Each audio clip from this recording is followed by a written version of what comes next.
Log on, tune in, find out. Another good idea from Cambridge.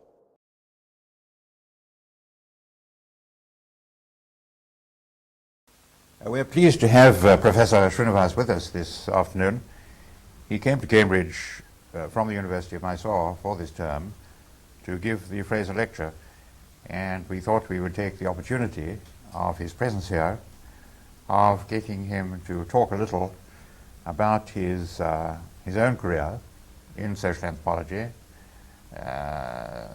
both in relationship to the people he met and in relationship to the problems with which he himself dealt, and particularly perhaps saying how much social anthropology had changed or had not changed in India during the years he had been associated with it. I first met Professor Srinivas at Oxford in the distant past, but before that he had been a student at Bombay. So perhaps I might ask you to begin in that ambience. I went to Bombay in the 30s from Mysore because my teachers in Mysore had advised me that the best sociologist in India was then teaching in Bombay, and he was Ghurye. And Ghurye, incidentally, was perhaps one of the last students of Rivers in Cambridge. I went to Ghurye, very raw and immature and perhaps opinionated young man, and I told Ghurye, I think, that I wanted to write 2 volumes on Indian sociology. He smiled and said, "You will do that."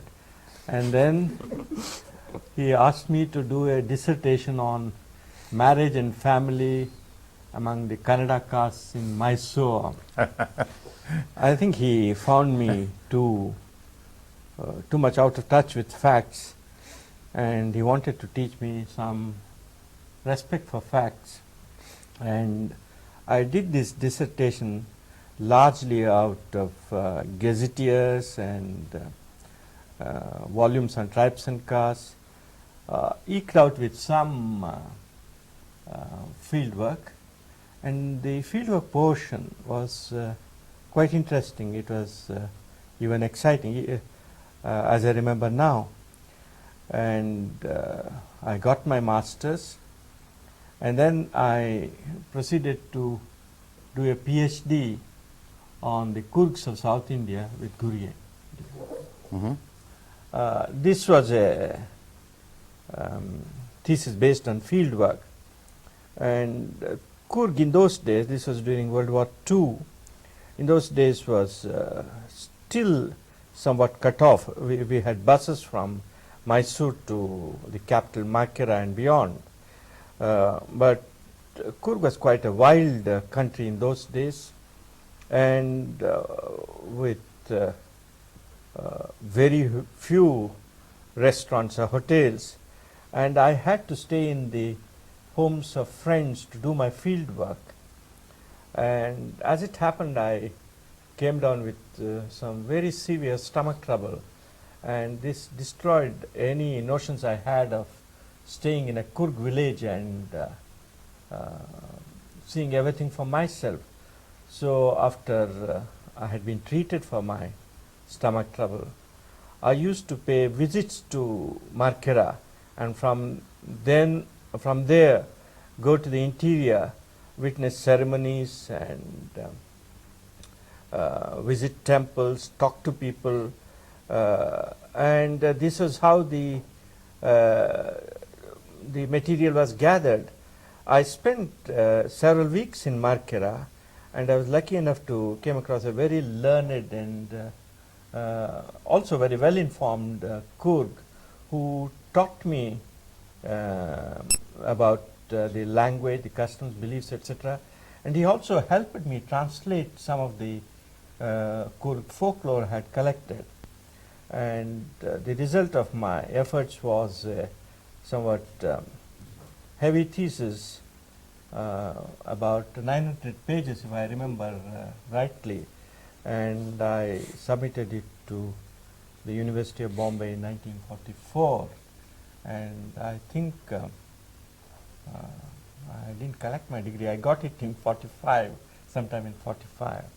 And from Bombay I came to Oxford on the recommendation of Goody, who told me that unlike Malinowski, Ratley Brown was a seeded functionalist. And it is interesting because Ratley Brown was, I think, the first student of Rivers at Cambridge. Mm-hmm. So I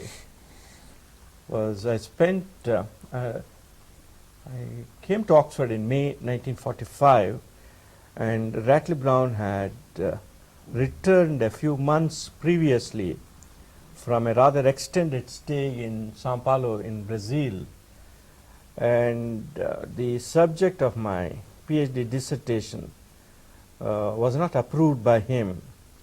I had chosen as the subject of my dissertation an examination of the concept of patterns of culture by Ruth Benedict, taking material from 3 South Indian tribes or marginal groups, two of them being Todas and Chenchus, I think. I'm not sure about the second. And the third one being, of course, my Kurgs. Ratley Brown did not like Ruth Benedict's approach, thought her highly unscientific, but I wanted to stick up for my choice of theme. I think he was very patient with me, and before he went for the summer vacation, he said, if you want to work on patterns of culture, write me a long paper on it during the long vacation, and then we shall decide during the coming Michaelmas term. I worked quite hard during that summer vacation and produced a paper of sorts, and I gave it to Ratley Brown to read. A few days afterwards, he returned the paper to me and said, "It's all right, you can go on and work on patterns of culture." I had won my point, but I could see that he was not very happy about it. I then asked him, "Look, what exactly do you think about my theme? Do you think it's useful for me to work on it now that I've been given the, permission by you to work on it? What do you think of it?" He said, I remember the words, "It's a waste of time for a man of your talents to spend any time on Ruth Benedict." And I said, "What shall I do then?" Then I had forgotten the fact that I had burdened the poor man with these 2 volumes of mine for to take home with him to Wales for the summer vacation. He said, "I've just been looking at your Cook thesis. Did you go to an English school?" I said, "No, I went to a neighborhood school." Then he said something very highly complimentary about my written English and said, "There is wonderful material here. Why don't you look at this material from the functionalist point of view?" I said, "Look, I do not have the funds to make another field trip to Coog. It will be very expensive and it's beyond my means." He said, "You need go to Coog. There's plenty of material here. Why don't you look at it? You can register yourself for a PhD." So I registered for myself for a PhD with the title, "The Social Function of Religion in a South Indian Community." South Indian Community. And that is how the Cook book came to be written. Of course, R.B. insisted that I read, very rightly, Fustel de Coulanges. He was a great admirer of Fustel de Coulanges. What is that book? The Ancient City? Ancient City, Durkheim and Bateson, and then of course E.P.'s Azande volume and the Nua. I read, of course, R.B.'s own writings, The Andaman Islanders, and so on. And I really worked hard. I looked at my data from the functionalist point of view, and suddenly it started falling in place. I may add here that Goody was still committed to Rivers's ideas in his last phase. I think Rivers in 1922 had formed a kind of triumvirate with Perry and Elliott Smith, and they were diffusionists of a very wild sort, saying that human creativity is limited, and all the good ideas, or some of the best ideas, did occur in ancient Egypt, and then they traveled to the rest of the world. And I wrote my Kurg book under this unfortunate theoretical framework, if I may call it that. And I discovered, or rather I was extremely dissatisfied with the result of my efforts. Ultimately it came to, where did the Kurgs come from, you see. Some people had brought them in from the Gulf countries, as they are called now. Some others had brought them in from Central Asia. And the Kurgs themselves, they knew about both these hypotheses, and one knowledgeable Kurg would favor the Gulf states, another Central Asia, you see. I think both of them based on an equal measure of ignorance. I looked for some physical anthropological data, and all that I know about them is that they have extreme brachycephalism amongst them, you see. And this, I think, posed a problem to the people who were swearing that they were Aryans. And I turned to Haddon's Races of Mankind, or Races of Man, I think there's a book called that. And I found Haddon had introduced a second migration of Aryans in the second edition of his Races of Man, without informing that it was a new edition, you see. I'm mentioning all this because this kind of diffusionism was a guessing game, and I was fed up with it, you see. I told myself, go to Oxford. If I can't do if I can't get to a sociology which is more definitive, then I'm going to quit the field and do something else, you see. And R.B.'s functionalism came to me really, was extremely helpful. And looking at the Kurg material from a Durkheimian and R.B. point of view, I found it made a lot of sense to me, you see. At last, I had come to a sociology which was on the one hand related to empirical data, on the other hand it produced some theoretical insights into Indian culture and society. I felt I had come home, and this is why I feel that nowadays Ratley Brown's reputation is not very high, particularly in England. I think people do not know the kind of importance his ideas had at the time he came on the scene. He came on the scene when Rivers, who was then extremely influential, along with Grafton, Elliott Smith and Perry, had embraced this wild functionalism. And I think R.B. on the one hand and Malinowski on the other were a welcome corrective. Mm-hmm. You want me to go on? Yes. But Goody, he wasn't influenced at all by Rivers' other interest, because I mean Rivers, of course, was not only interested in diffusionism. His book on social organization was a very interesting analytical volume, which you know, in a sense, influenced frankly Brown himself there. On that, there are 2 points I'd like to make. One is that it was Goody who made me read his copy of Kinship and Social Organization. It was, yes, yes. There were a few lectures meant to be given at Calcutta or somewhere. You see. Anyway, I read them. And Yes. Goody himself was deeply interested in the field of kinship, an interest which he pursued for a long time.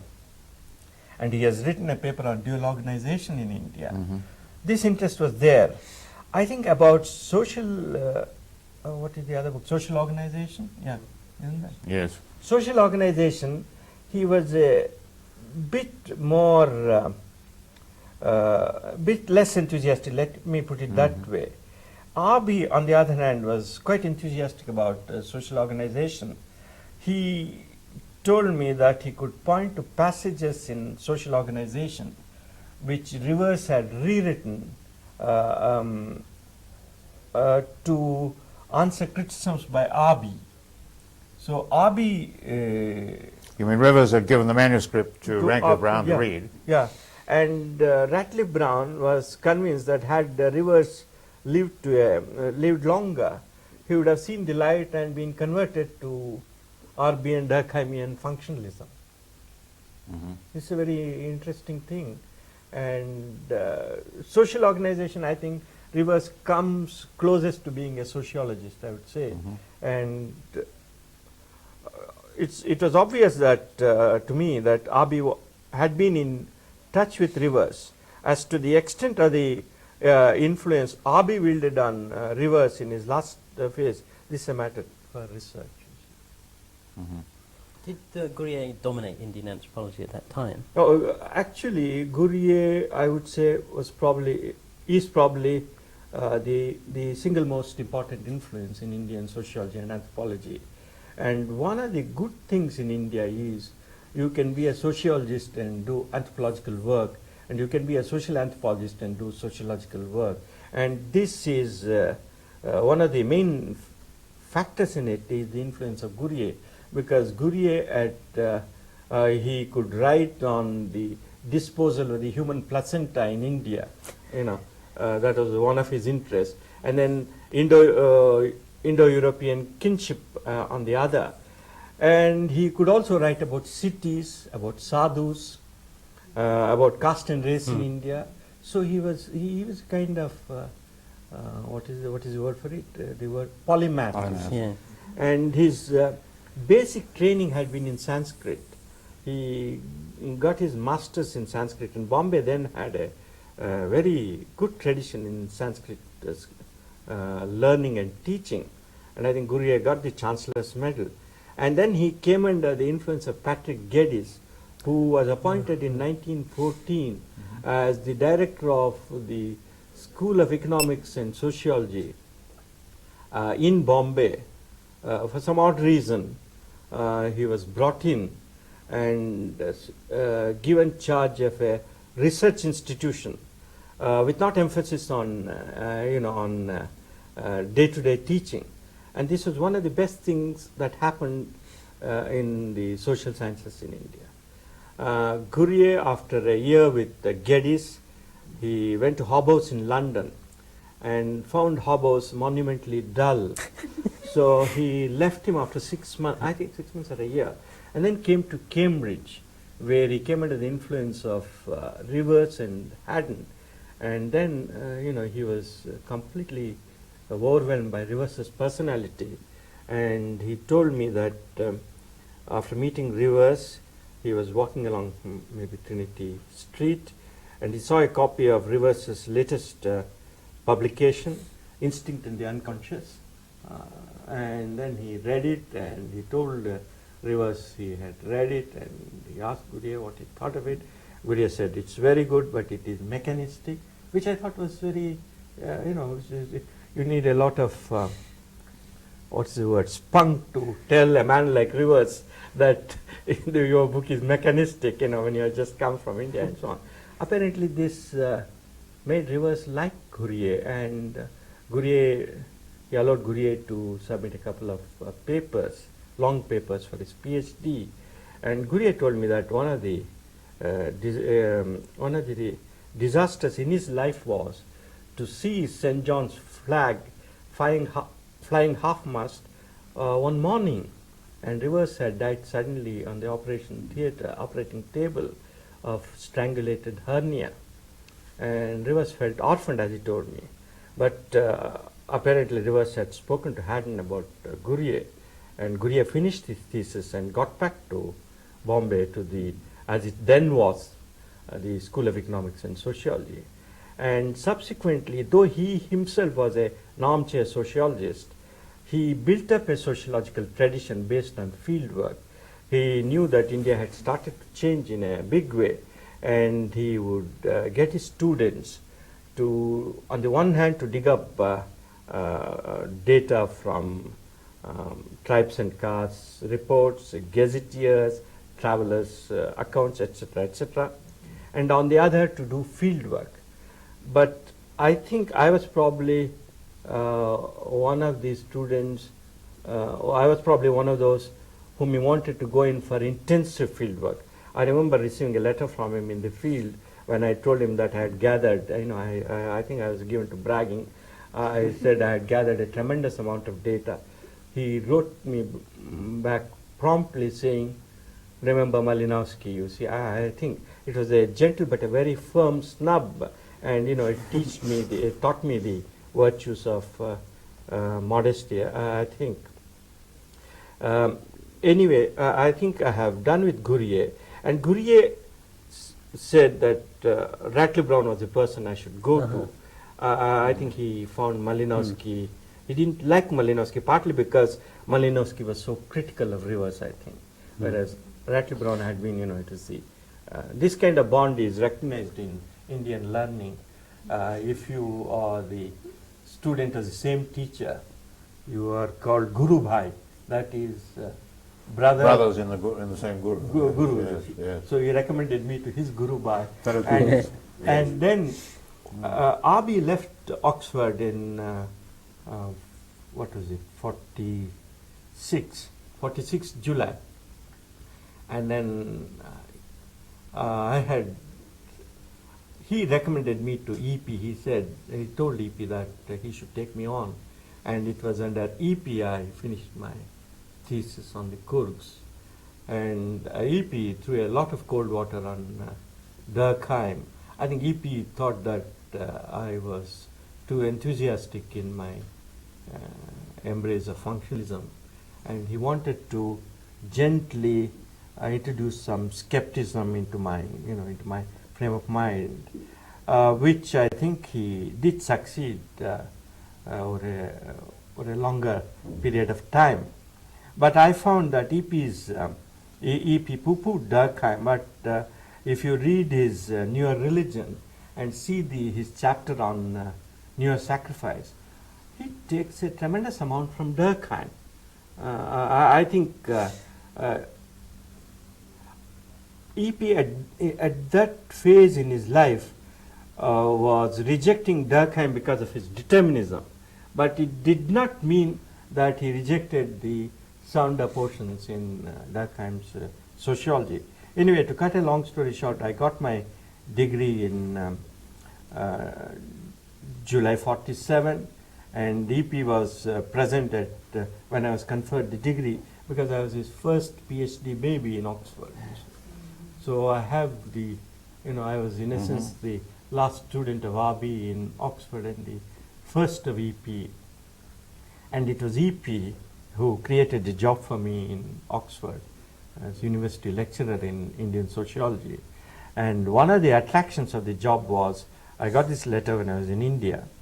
He gave the first year of my job, he told me that I could spend a year doing field work in an Indian village, because I had told him that I felt very keenly the lack of really intensive field work, the lack of experience of really intensive field work. And he said, why don't you do it while you are there instead of coming here and then going back after a year?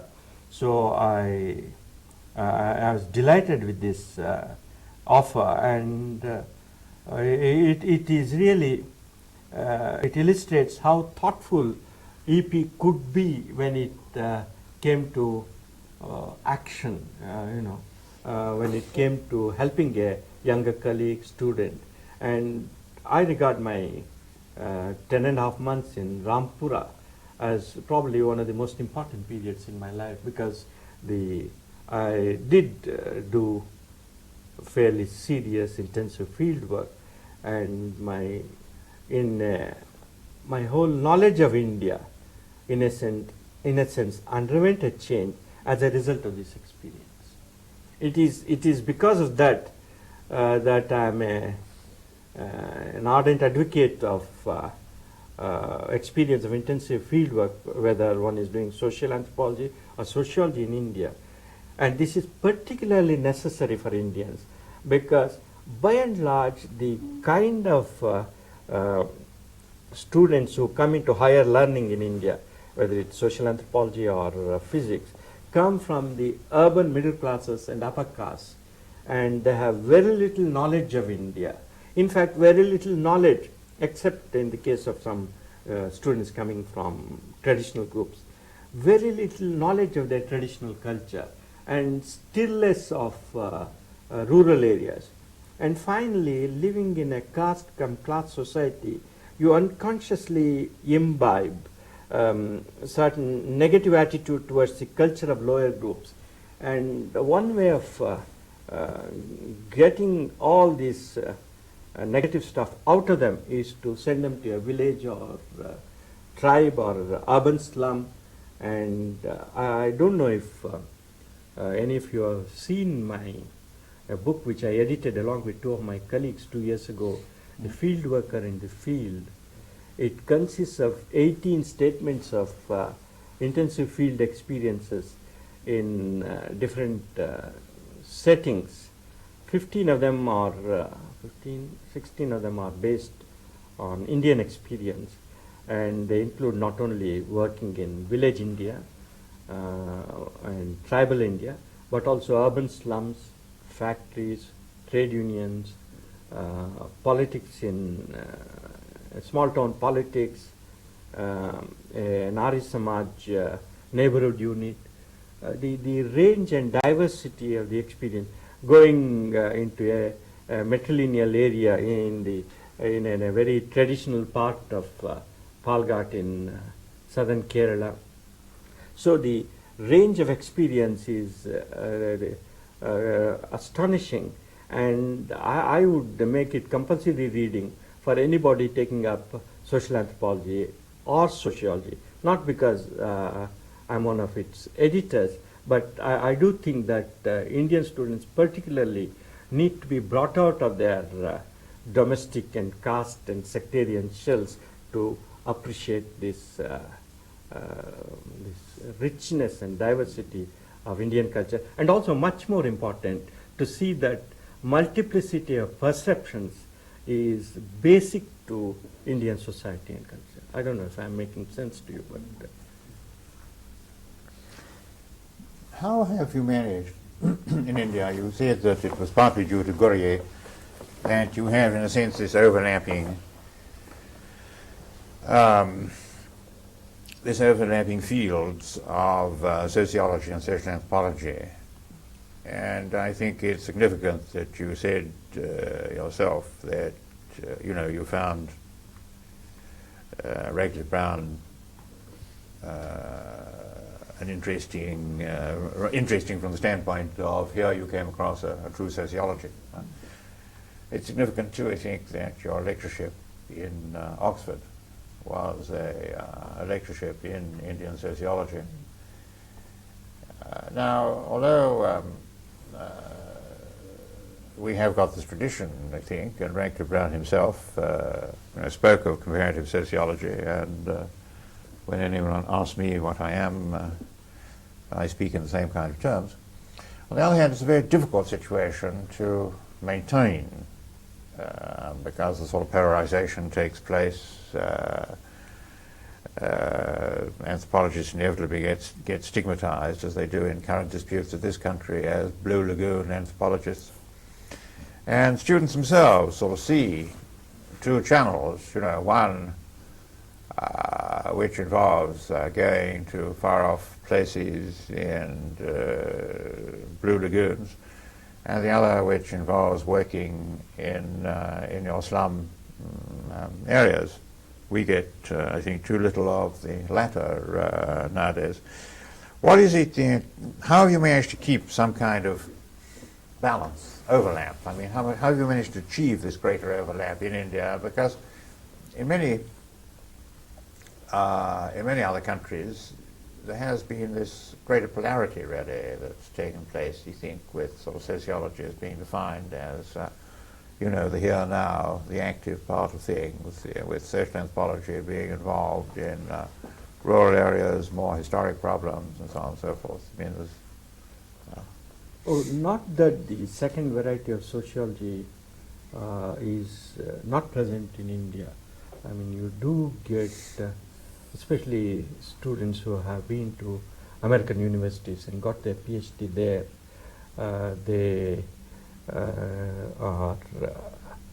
they use survey research techniques, and they use sampling and statistical methods and techniques much more than the anthropologists, and they are also able to produce books and papers more, I won't say easily, more, there's more of it in India than from social anthropologists proper.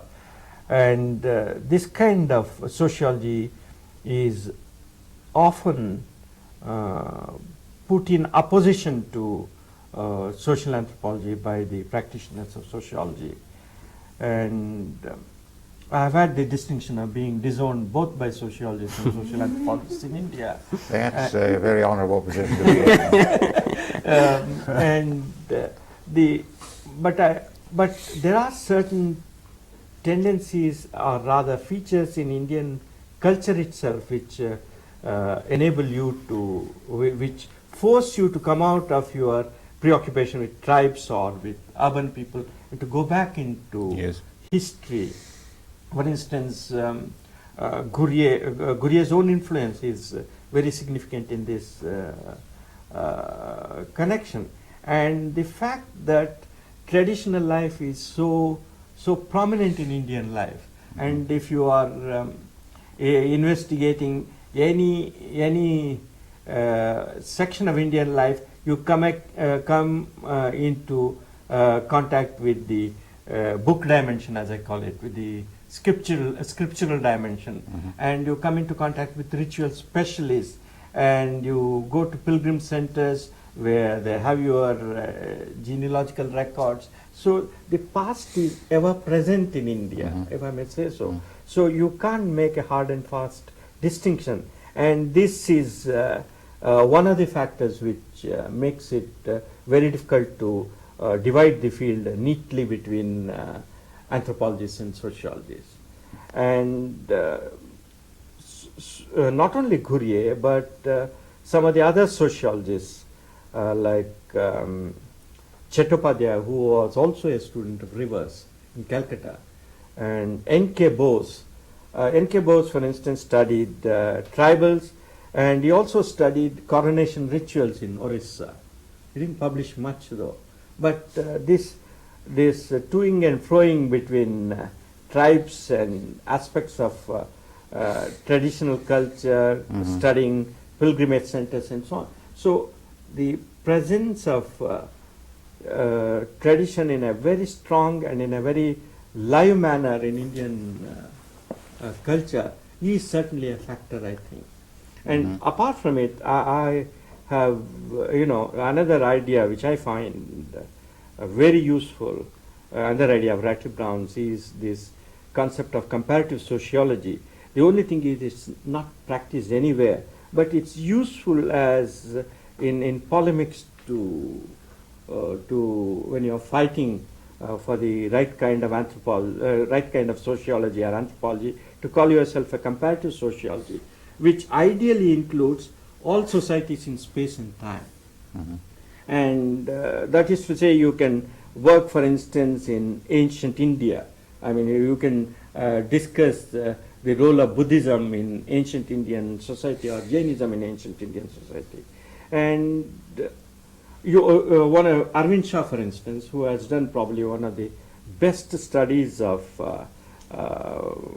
best village studies in India. He did study a multi-caste village in Kheda district, and he is deeply interested in history, and he has written several papers in what I call sociological history, and he is bringing out a collection of his papers in sociological on sociological history, with the special area being Gujarat. So I would not, I would argue for comparative sociology, and this also enables me to have a dialogue with historians, with demographers, with economic historians and others. And I think sociology, as it is developing in India, has a continuing dialogue with these people. It's not enough. I think we should have more of that dialogue. And on the other hand, you have linkages with, within quotes, Indologists, Sanskritists, and specialists on Buddhism, Jainism, and so on. So as I see it, you have to work with the social sciences, and you have to work with the Indologists, and you also are interested in tribes, and many of these tribes have some Hindu traits in them. You remember one of the criticisms of Mauss, I don't know how justified it is, of Rivers' work on the Todas is that Rivers ignores the influence of Hinduism on the Todas, you see. When these tribes live cheek by jowl with Hindus, there's a continuous interaction between the two. There is not only Hinduization of tribal groups, but at the lower levels of Hindu society itself, tribal elements are quite strong. I mean, I Yes. speak, we can't ignore this element. Apart from it, historically speaking, many of the dominant castes of India have come from the ranks of tribes. So given such a culture civilization, I think any kind of sharp differentiation between sociologists who study sectors of urban society and anthropologists who study tribes would be artificial, and I think would. Well, I think that's true, but on the other hand, it has been possible elsewhere, and when you think of, I mean, it's interesting that it hasn't happened in India, whereas I can remember a few years ago when André Bataille was visiting here, doing his best to persuade Dr. Humphrey and I to get people to go to the sort of central areas of Hinduism rather than going up to the tribes, because I think we found that our colleagues who worked in Nepal are not here, but either they wanted to go to some peripheral area of India, or else they wanted to go into tribal areas. And after all, Rector Brown himself worked in the Andaman Islanders, which was hardly a central area of Indian experience. There was, there was a lot of push, I think, still for that, and it's very interesting, I think, that Indian Isn't one of the anthropology distinctive has not things done about that. Indian anthropology is that so many members of the profession work on their own culture. I mean, that breaks down the barrier. What was your between- relationship with Coorg and Rampur? My relationship with Coorg, unfortunately, I visited it incognito a few years ago, but I really want to go there once, announcing that Coorgs know about me. No, I really meant taking up. I was taking up Stephen's point there. You weren't going back to your own culture in Coorg. No. I'm sorry. I was. Yes, but that, so how, in a sense, I suppose, there seem to be a lot of difficulties about working in your own culture. At least that's part of the set of beliefs I think that we labour under. Namely, that one doesn't have perhaps the perspective that one would in working as an outsider. Secondly, perhaps there would be actual difficulties working as a participant, observer, in a circumstance in which one is already a part of the system. Are these difficulties that beset you, or is it because Indian society is so fragmented, in the sense one's always an outsider? There's no... let me put it this way. There are difficulties for the insider, and a certain amount of discipline in let me put it differently. An anthropologist should have experience of a different culture before he gets to his own. But then India is, you said fragmented, I would look at it differently. So rich in diversity. When you send somebody in Bombay to a tribe in Kerala, you are not sending him to his own culture, you see. I mean, this tribe is really very backward, and its lifestyle is so completely different from that of a Bombay youth or Calcutta youth. Or you need to even go that far. You take a student in Bangalore and take him 10 miles away. If he's a Kannada speaker, you can take him to the Telugu area. If he's a Tamil speaker, you can take him into the Kannada area, because Bangalore is a tri-junction of Kannada, Telugu and Tamil. So, in fact, you can do a lot of backyard anthropology in India. It is so rich in diversity that you are at once a stranger, and the surprises you get, if one is sufficiently reflective, and I hope anthropology students are sufficiently reflective, that is, you tell yourself after a while, I thought I knew this culture, but I don't know anything about it.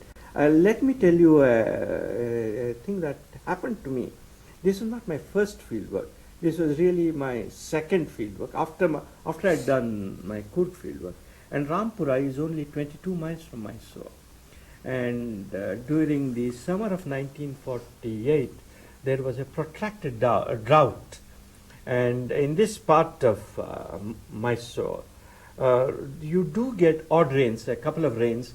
You are supposed to get them in the middle of May. Middle of April, I mean. There were no rains, and then the summer sowings were affected by it. And every day, this was the main topic of conversation, when is it going to rain, and then they used to ask everybody for signs of rain and so on. I won't go into it. But after a while, I mean, when it was close to May, I think, they decided to go and consult one of the deities in the village about the prospects for rain. And the deity in question is in the form of a stone bull. The stone bull represents Nandi, which is the vehicle of Shiva. And Nandi in this part of India is associated with cattle, with agriculture, with fodder, the whole lot. It's a very, very relevant deity to the peasants of this region. And I was told about it, and I accompanied the party of elders, village elders, who went to consult the deity. And I thought they would have some, pray respectfully and ask. I didn't know how the deity would give an answer, and they told me that the deity would answer their query. We went there. It was a very warm day, very hot, and then it's a stone temple, and we got in with no windows, and then there was this deity with flowers had been arranged on it, and there was a priest, very elderly Lingayat priest. He waved the camphor around it thrice, and then the audience sat and they were to make their request. And the leader of the delegation, a man in his 70s then, he said, in a very matter-of-fact way, come on, give us an answer, you see, addressing the stone image, you see. I was taken aback. I was wondering how the answer would be given. Somebody explained to me that if one of the arranged flowers on the right side fell, it meant an S. And if another flower on the left side fell, it meant no. And one of them told me, on occasion you will even see a flower being flung at you, you see. I was waiting for the flower to be flung at me. And nothing happened, you see. And the peasants became very angry. And then this elder barked at the deity. Said, what do you think, who do you think we are, you see? We are not ordinary people, we are important people, you see. We have come to ask you a question. If you are going to say no, well, give us a clear no. Don't keep us waiting. And then the next question was, I'm paraphrasing what I have written. The next question was even more interesting. Are you a deity or are you a stone image? You see? And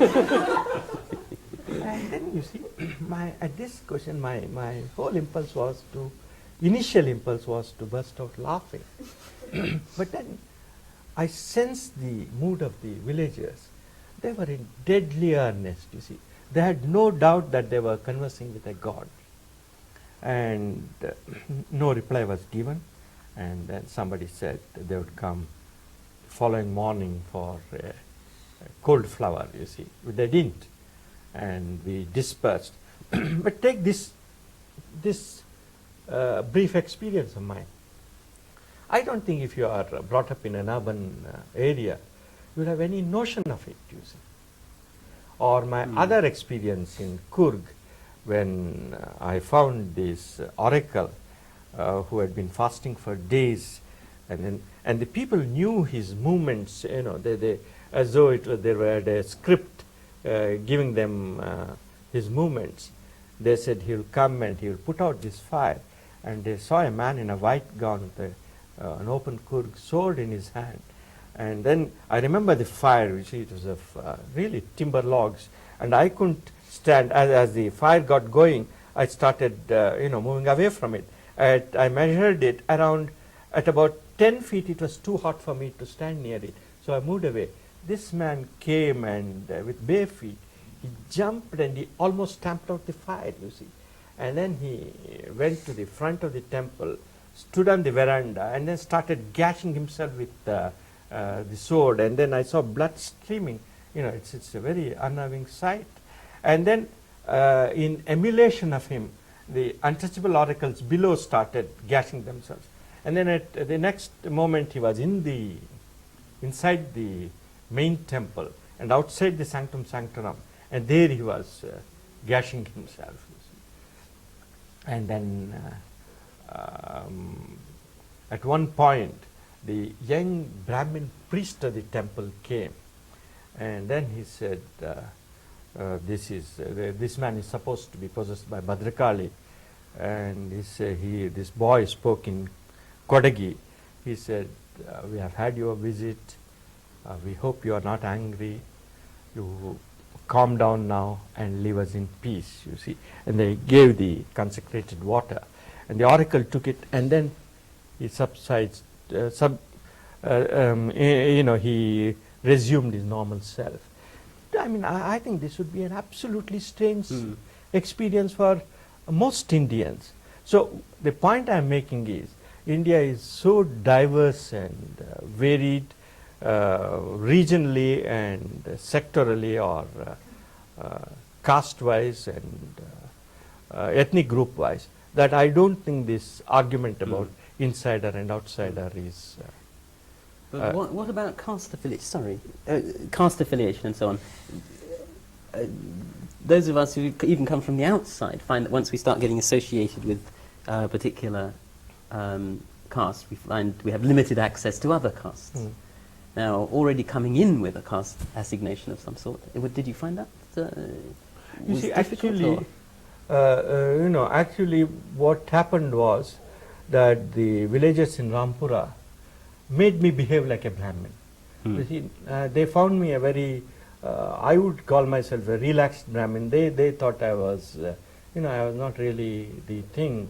And the headman's daughter, the headman from the dominant Okaliga caste, his daughter, who was 10, was shocked about my indifference to pollution and purity, and she would go home and regale them with tales of my, ignorance of these rules. And then, of course, I couldn't have been a non-vegetarian in the village.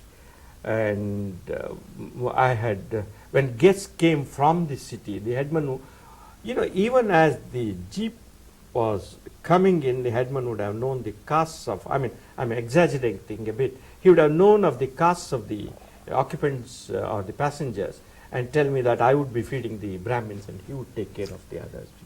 So it was there. And if I had rejected this role, my access to everybody would have been shut, you see. But on the other hand, I wanted to visit the Harijan area.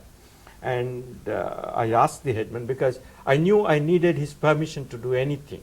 And if I had not asked him, if I incurred his wrath, he could have me thrown out of the village within 24 hours, you see.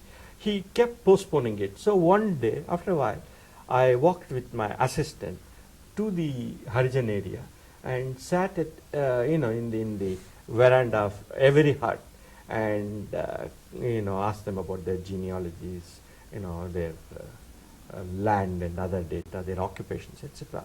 Which really was a very lucky thing I did, because it made the untouchables feel that I was not a creature of the headmans, you see, that I was free. So I think you have to play it by ear. You cannot afford to displease the dominant caste, but also at some point, this is a matter for individual judgment, you should make everybody know that you are there to learn from everybody. And then here, there are certain idioms one has to use. The headman asked me one day, the headman was barely literate, he asked me, why are you collecting all this data?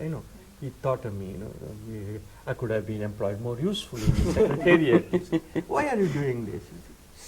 I said, look, there are so many changes occurring in the lives of the villagers that I feel that, that I should record them. Your grandchildren will probably find the village much changed. Suddenly, at once he replied, oh, you are doing something like the early Chinese travelers who have left records of India in the ancient days, you see. I was amazed at his perceptiveness. So that you are a learner, that you are, and incidentally it is in line with the Brahminical role, you see, to be a learner. And I also went round, at a certain stage I got very interested in the settlement of disputes. And I went and told my young friends there, look, I want to be present at some disputes. I don't come to know about their occurrence. Will you teach me? So they took me in hand, you see. And their way of making me learn was, they would take me straight into a dispute, a street dispute, and say, these are the facts. As the dispute was going on, give your verdict.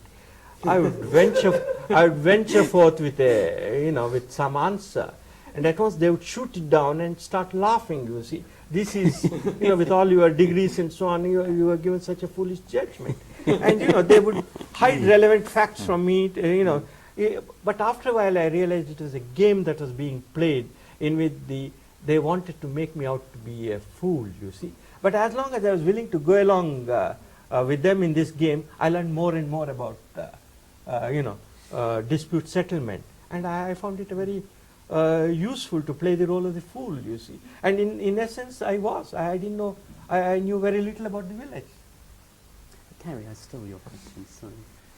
My question had been going to be more or less the same as yours, but I'll ask another one now. How important did you find it personally in doing your fieldwork to have close relations with one or two individuals who, or perhaps more than that, who would really give you a sort of psychological idea of what was happening there, as opposed to a more undifferentiated relationship with a lot of different people? Because I remember you wrote about this in your book, The Remembered Village. You described one or two people who were particularly important to you. Three, yes. Yeah. In essence, with the second man, my assistant, the man who appointed himself my assistant. I had no choice at all, you see. And he just came and appointed himself, and he proved to be extremely useful. He was, you know, in who is this man who primitive man as philosopher? What's his name? Radin. Huh? Paul Radin. Radin. You know, the intellectual class. This man belonged to the intellectual class. He was curious about customs and so on. And he was also what the Americans would call an oddball. He didn't fit into village society. He had a low reputation. At the time I met him, I didn't know that, you see. He had squandered away his inheritance and was living on his wits. He was extremely useful to me, you see. And he would give me a comment on what was going on behind the scenes. But then after a while I realized that he had his interest too. You see, the thing is, every man projects a view which is somehow related to not only his perceptions, he has interests, you see. And my friend Kulegoda, I would say that he on occasion promoted a dispute because he would get an opportunity to write documents and make some money and have influence with people and so on. This was one of his roles. But the other one, Nadugoda, the elder among the Okkaligas, he was extremely knowledgeable about village life. And he was also a great friend of mine. With all the three people, I was not only a learner, I had some kind of emotional bond with them. And I also had friendships in the village. And as you probably know by now, that you do not have any privacy in an Indian village, especially if you are a bachelor, as I then was. They were with me from morning till night, and all my notes had to be written while somebody looking over my shoulder.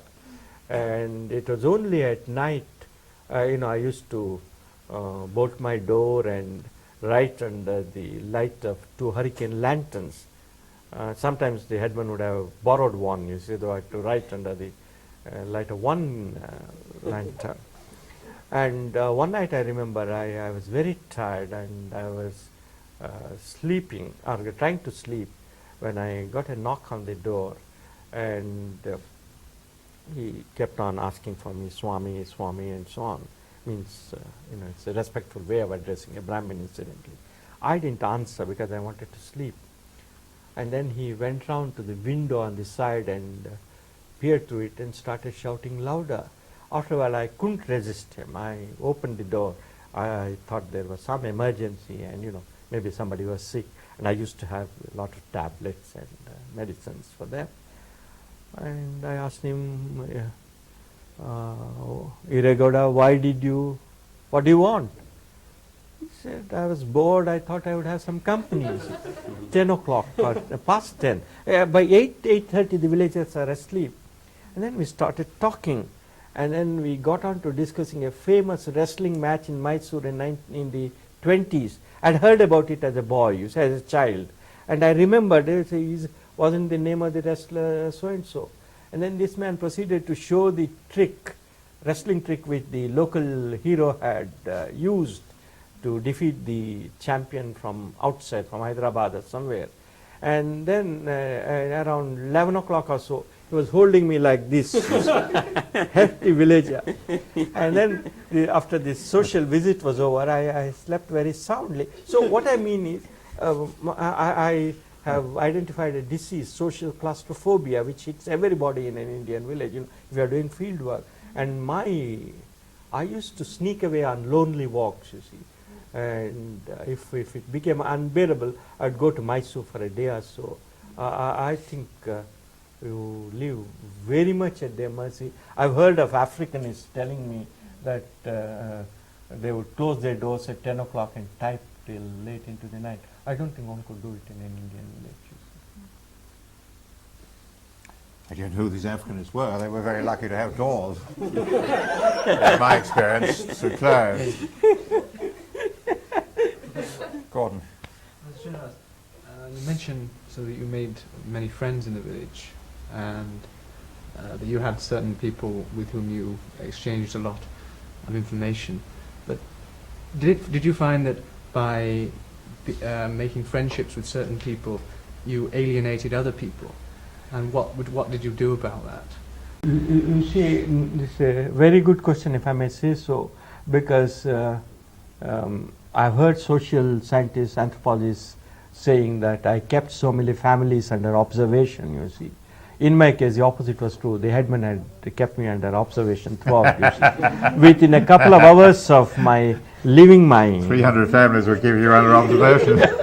He knew what had happened, Taking your whom I had met roughly, and then earlier, before I settled down in the village, I had been told that this village had no factions.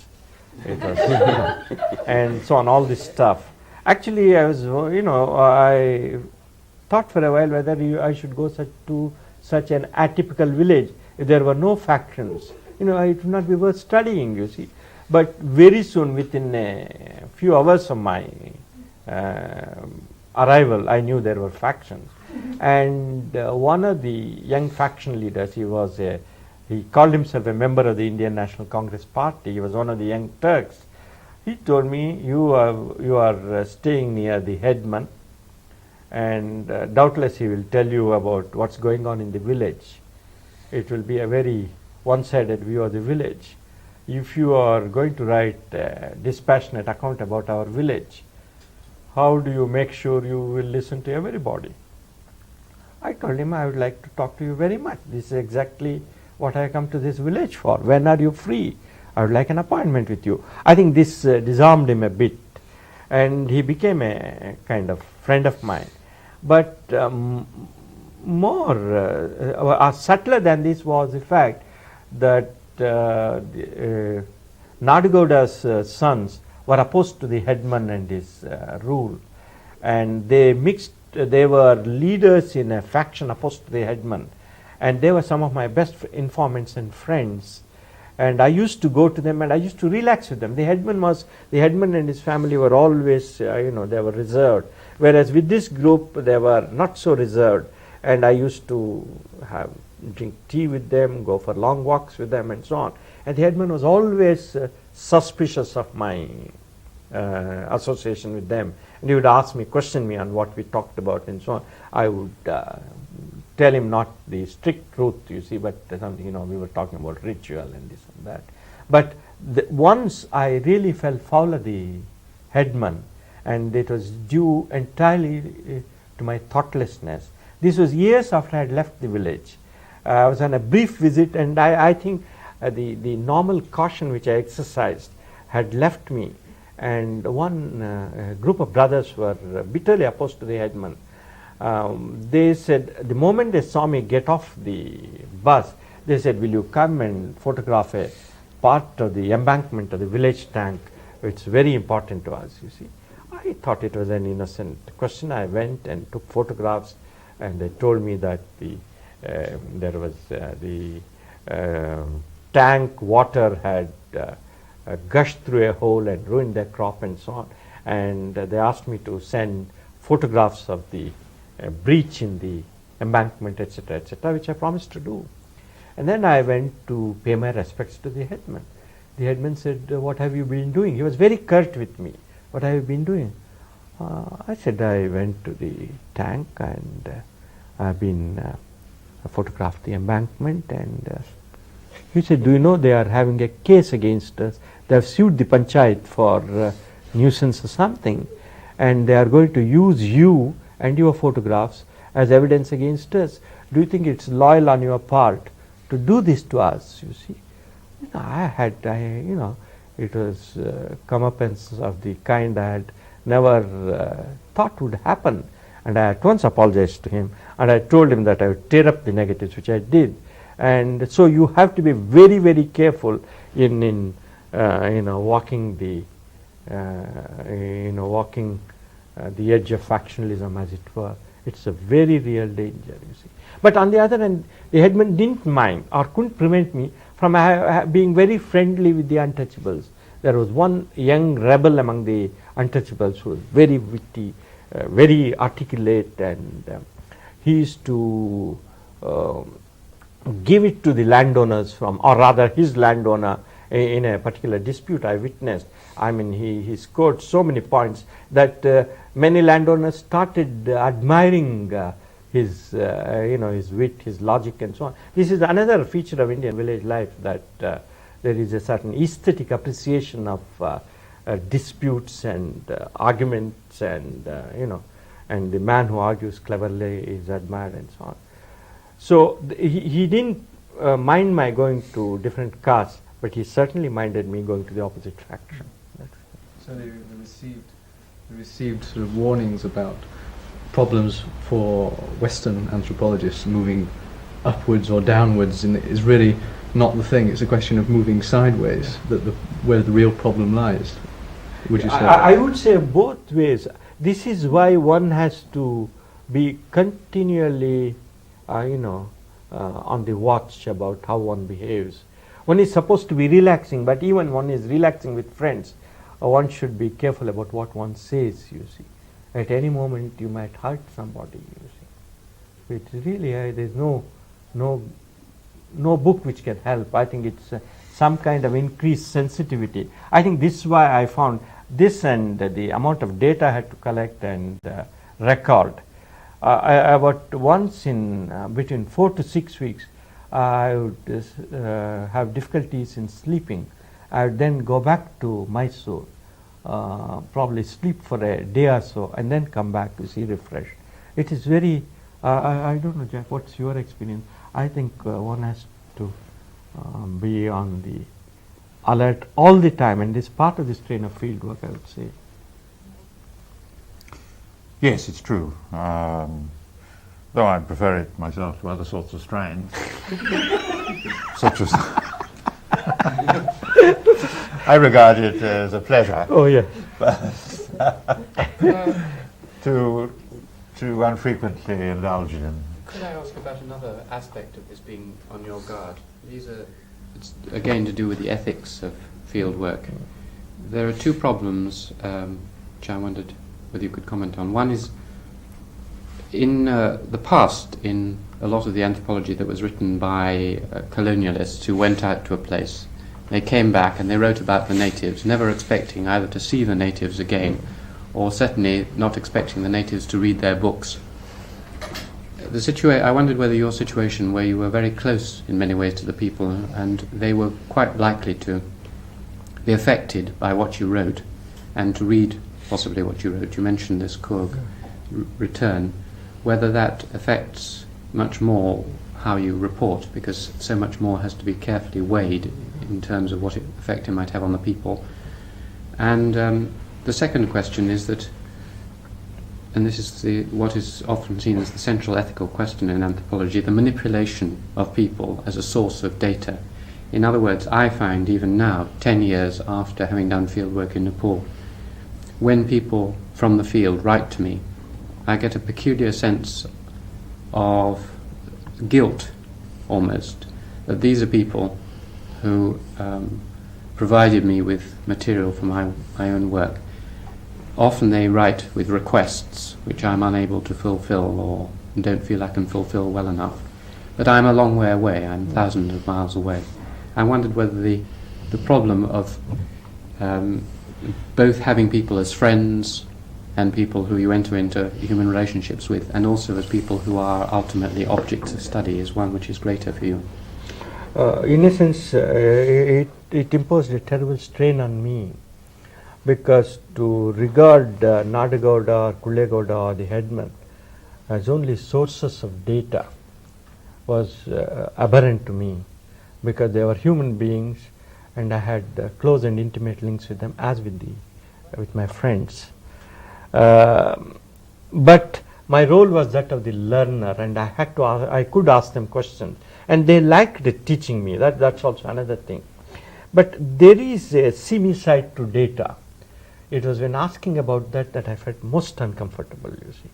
For instance, a dispute would have taken place. Seamy side. Seamy side. Yes, yes. For instance, who is sleeping with who, you see. Or did that man say that statement, make that statement because he had been spurned by that wife or widow, you see. I mean, this I found very unpleasant to ask. I would ask occasionally Kullegowda, you see, and he showed a reluctance to answer it. I mean, because in asking this question, I had somehow come down in his eyes, as it were, because he had the image of me as a scholar, as a decent human being, and to ask this question was a strain on me, and for him to answer itself was, was a strain. But sometimes he answered, sometimes he didn't. But then one problem, particularly when you are discussing intercaste relations, and as anyone who knows an Indian village, you hear stories about so and so being the keep of so and so and so on. These stories are abundant, and either you say that such rumors are widespread, or if you want to find out if it is really true, how do you do it? You see, I found asking these questions very unpleasant, and the only occasion I could ask such questions was from one of my friends when I was out on a walk with him, and then after we had talked about other things, to slowly turn the conversation around to this, I found so the collection of information was unpleasant for me, and to this extent I may have failed as a field worker. You see, that is one. And second, I did find that my being friends with them minimized the manipulative element in my field work. And I would do errands, I would run errands for them, I'd give them gifts whenever I went to Mysore. I knew one of the things the village lacked was fresh vegetables and fruits. I would take fresh vegetables and fruits and distribute it among my friends. So, continually I would have this problem of how do I repay them? Am I doing the right thing? And I did try to help, but ultimately the question is that there is the question of manipulation. I mean, there's a fact of manipulation by the anthropologists of the indigenes, and it's a very unpleasant affair, and it is unpleasant for me particularly because I feel I am very close to them. You see, I have some ideas for atoning for my sins, but that will have to be done in the future. Marcus, were you going to ask about the ethics of fieldwork, or? I was thinking more about the distancing effect, as it were. You were talking earlier with Stephen about sending out students into their own backyards, as it were, but you still make it apparent that they've got to go to a different culture area or language area. And you were saying that yourself, you went back to Mysore to sort of recuperate and sleep. Does anybody in India actually work literally with their own culture? Do you think that's possible or even desirable? I think it is necessary at some point to look at your own culture. Because the anthropology can't always be of the other culture, you see. But to do your own culture calls for certain habits of mind and thought. This distancing of looking at your culture as as an outsider, I think has to be done, you see. I have in a talk I gave, which was published selectively, it's distributed among a few people. I discussed the development of the field worker in the field. The first stage was bewilderment, once-bornness, I called it.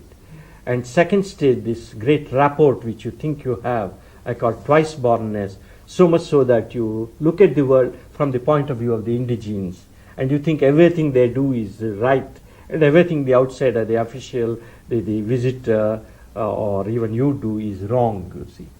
But I think twice-bornness is not enough. It may be enough for a Brahmin, it's not enough for an anthropologist. He has to be thrice-born, and he has to go back and distance himself from the field.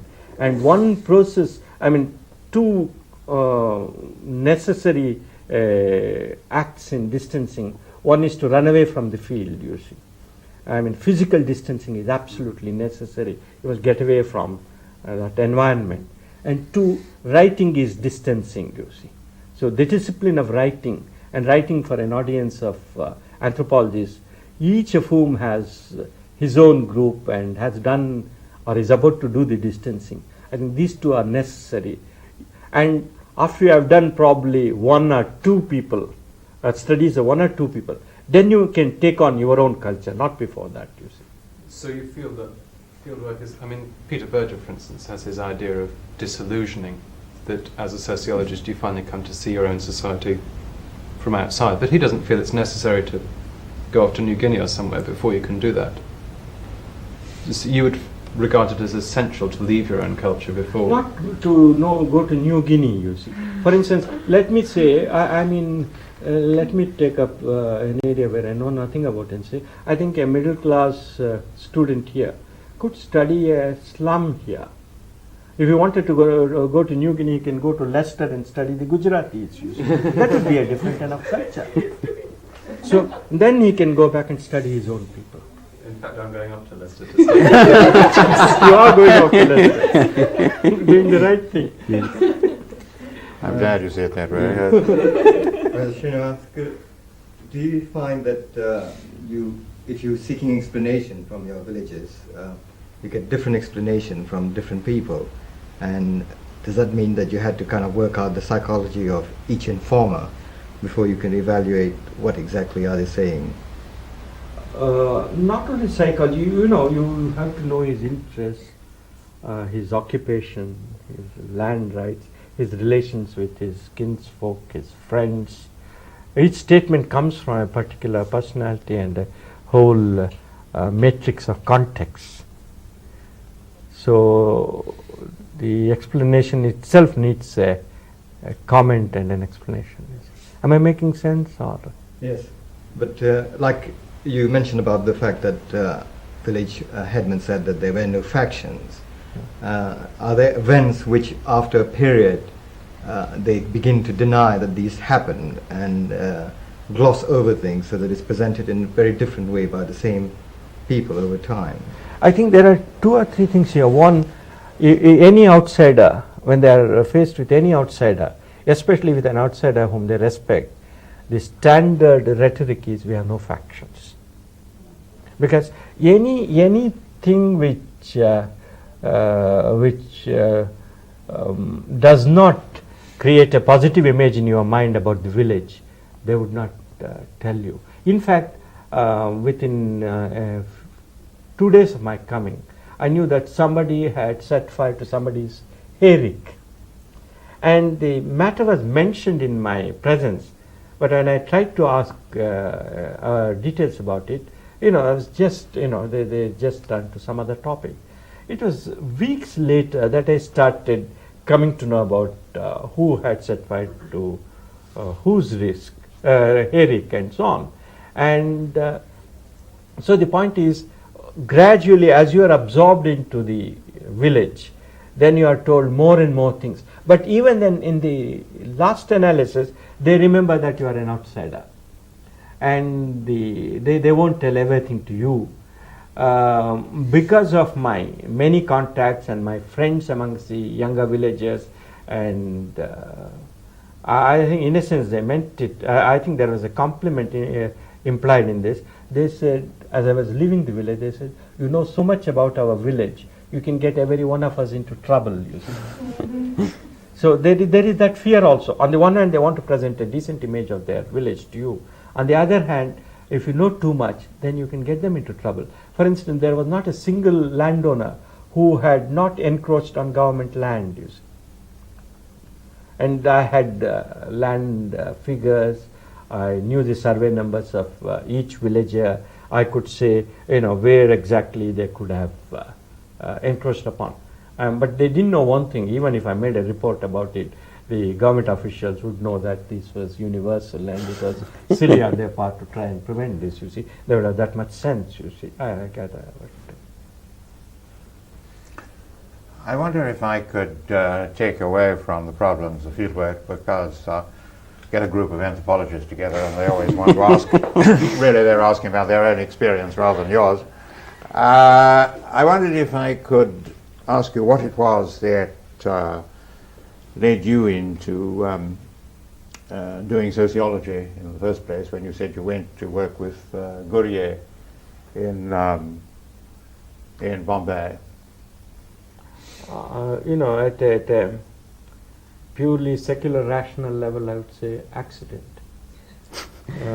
By this I mean I was lucky enough to have malaria around the time I passed the matriculation exam, and I was thought to be very delicate by my family, and they said this boy is not tough enough to do medicine, so let him go to the arts. That was one, you see. Yes. And second, after I passed my intermediate examination, and and I didn't do very well in it for various reasons, my brother asked a friend of his, now look, what should Chamu do for the BA? That friend was a Marxist and an oddball, and he used to recite revolutionary Marxist songs on about Sacco and Vanzetti. They were. I recall the name. Yeah. And he was a friend of my brother's. My brother had friends in all places, and he asked me to produce the handbook of the University of Mysore, and he went through the BA Honours courses. There was social philosophy, and it was an encyclopedic course designed by Anil Seal's grandfather, I suspect, or he had a hand in it. It included, apart from English and the second language, Kannada, Sanskrit, it included in the minor subjects social psychology, social anthropology, comparative political institutions, and economics or something, comparative economics or something.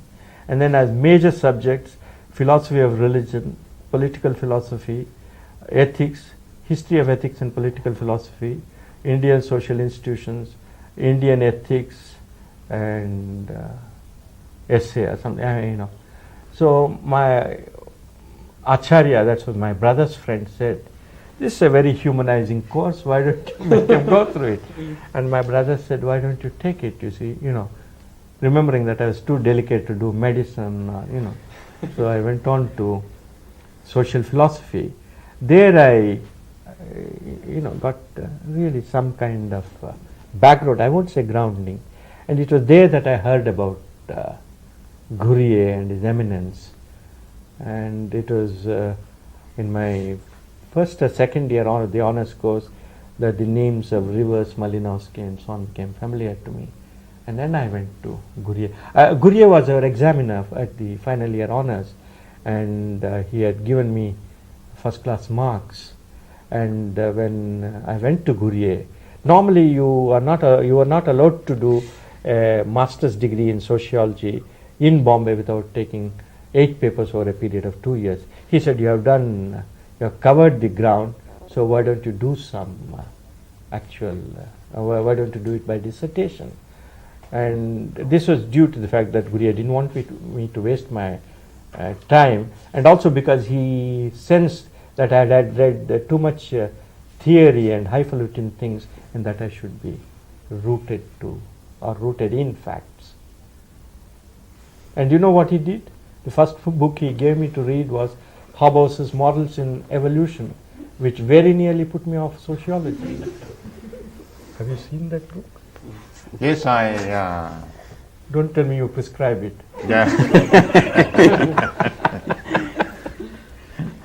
I find other ways of boring the students. Going back to those early times, you were doing your graduate work during a momentous period of Indian history, the gaining of independence. So, was anthropology associated with the British Raj in any way? Was that a factor at all? Yeah, anthropology was, and the Indian nationalists were, members of the Indian National Congress were opposed to, ICS officials turned anthropologists, and at that time they were arguing for the separate status for tribals, the need for tribals to be protected from the Plains Hindus. And in the 1935 Act, there were 2 categories: one the scheduled castes, that is the untouchables, and the other the scheduled areas. And these areas were areas where the tribals lived. you'll be surprised to learn that about 18 miles from Bombay is Tana, where tribals live, the Warlis and others.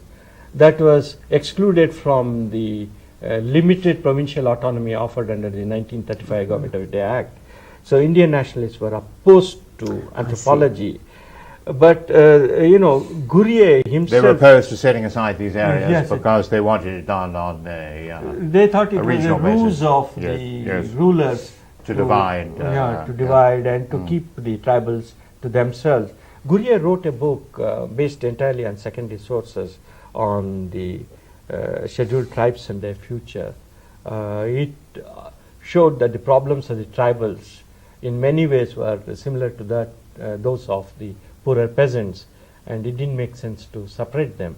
So that way he won acceptance at the hands of the Indian nationalists. Gurye didn't do it for a dishonest reason. I mean, Gurye would not do anything dishonest like that. He was really convinced that there was so much of tribal culture which was in common with the culture of the so-called lower groups and vice versa, that it was artificial to separate it, you see. So, and then there was Vaikunth Mehta, not Vaikunth Mehta, no, another person, Thakar Bapa, whom Elvin also mentions, who had dedicated his life to working among the tribals. So, there were both the nationalist approach to the tribal problem and the British approach to the tribal problem. So, there was this conflict between the two. And that conflict, in a sense, still continues, you see. So when you came back to set up your first department, was there with a No, by that time things had changed. My job was to sell the idea of field work, and field work not in the sense of hit and run trips, you see, but really intensive field work. And I think, I laid about it with a will, as they say. I made a lot of enemies. I was not discreet. I wrote polemical pieces criticizing armchair anthropology. Generally made a nuisance of myself. But I think it paid off in the end. And now, I mean, when I'm in a group in India, I take up the position that sociology is a field science. And I do it deliberately because knowing the habits of the Indian middle classes, I want to stress the need for them to go out and live with the, with all kinds of groups. Do you think it's a feature that's confined to the English middle classes in any way, Shamo? And you find them all around that don't know anything about the productive processes or anything like that.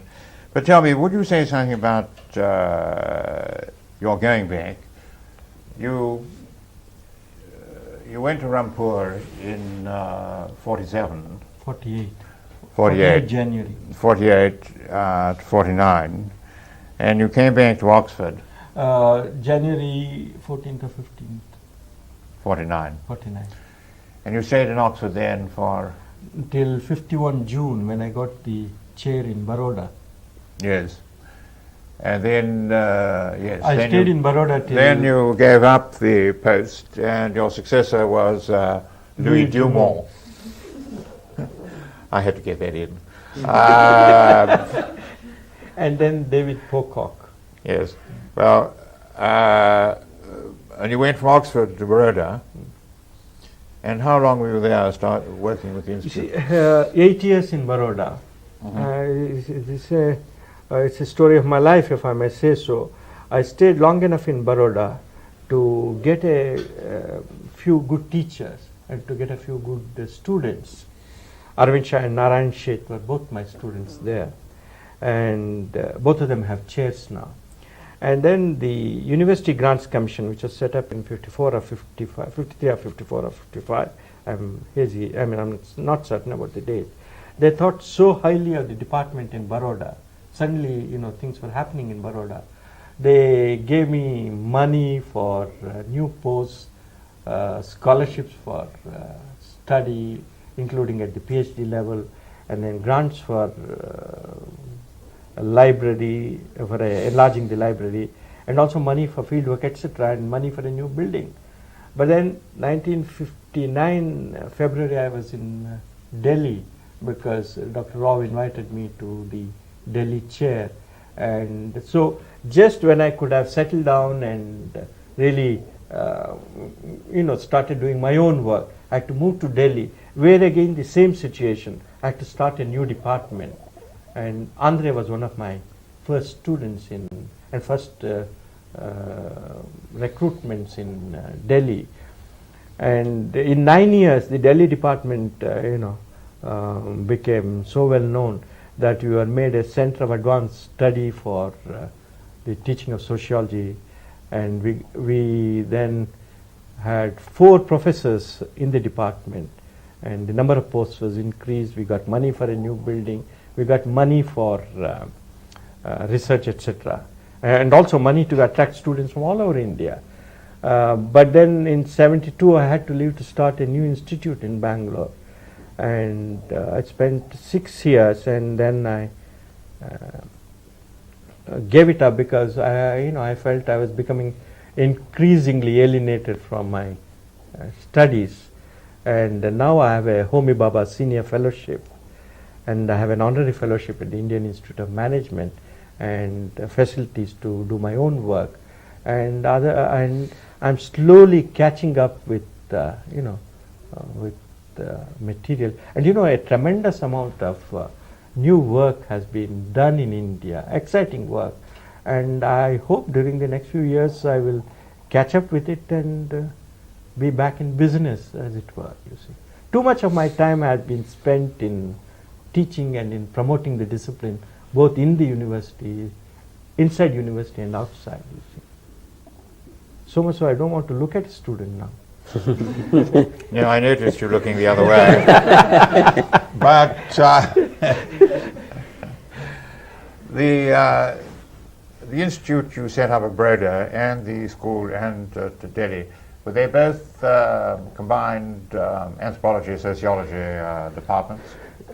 Actually, in Delhi there was unfortunately already an anthropology department. I couldn't do anything about it.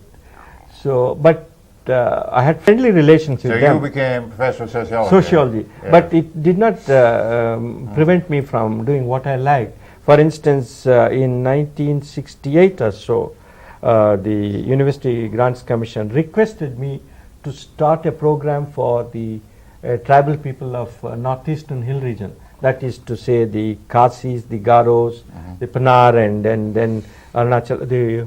So we are getting students from those regions, and you are now getting members of these tribes becoming sociologists and occupying positions, teaching and other positions in their own areas. So this is one of the best things that happened, I think. And by and large, if you join the Delhi University Sociology Department, you can study a tribe, a temple town, an urban slum, a factory, anything, So, and then the tribute to the department was paid by some members of the anthropology department who send their sons or daughters to study sociology in the Department of Sociology. You see. And that is, so it's partly for that reason that your students, many of them, have gone into a wide range of fields. You've worked on trades unions and a whole range of activities of that kind. The one who worked on trade unions has just been appointed to a chair in industrial relations in the Management Institute at Hyderabad, and I take it, vain that I am, I take it as a feather in my cap. But let me stress about one aspect of my work. I am not, I always feel mixed about that is, it is not easy to develop. I mean, not that India didn't have a tradition of work in sociology and anthropology, but I had a specific conception of sociology and anthropology, social anthropology, and I had to promote this, and promoting it in a developing country. Luckily for me, the University Grants Commission came, and the ICSSR, the Indian Council of Social Science Research, came, and it made it easier for me to do what I could for the disciplines. But in the process, I feel my own work and research and reading have suffered grievously. Sometimes I feel that I shouldn't regret it. Sometimes I feel I should regret it. So this is a mixed of feeling. On the other hand, I am quite certain that had I continued in Oxford, I might have become a much better scholar. But on the other hand, I wouldn't have the satisfactions that such as they are, which are mine today, in seeing that anybody from Cambridge or Oxford or Harvard or Yale or Chicago can go to Delhi and have a thumping good discussion on any sociological or anthropological issue. That way, I feel my work has been rewarded, but I have regrets on the personal side. I don't know if I'm making sense to you. As a student, I can see there be no regrets from the students. We're very glad he stayed on. But now that you've reorganized in your life in this way and have started reading all these books and so on, perhaps you'll send a few students to come and study not with us in Cambridge, but perhaps study us in Cambridge. Both. Both. Hopefully. Perhaps we ought to call it a day. Thank you very much. Thank Thank you. you very much indeed. Yeah. May I divest my... Yes, you can take the